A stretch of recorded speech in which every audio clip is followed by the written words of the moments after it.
Kaya tayo guys, yan. Kwentuhan muna tayo guys, yan. Diba guys, ako, maliit na small content creator pa lang, 240 followers pa nga lang ako eh. Sisimula pa lang talaga ako. Alam mo yung, syempre nag-i-start ka pa lang, yung nahihiya ka. Ako talaga nahihiya ako niya. Gagawa akong content, syempre isipin ng iba para ako tanga. Oo guys, ganun. Kayo na-experience nyo rin yung guys. Ako ganun pero syempre,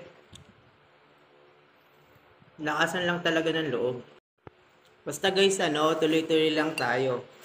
Baga kahit may mga nega sa paligid mo, may pinagtatawanan ka, syempre, content creator ka eh. Huwag mo na lang sila pansinin.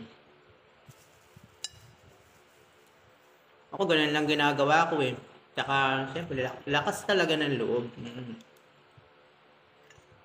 Kaya guys, kapag ka ganyan yung na-experience nyo, tsaka may nakaka-experience yan guys, syempre mga baguhan pa lang tayo, di pa naman tayo sikat.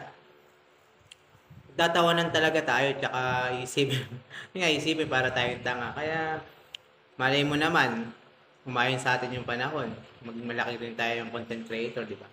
Kaya tuloy-tuloy lang guys, walang susuko. Eka nga, laban lang. Yun lang, salamat.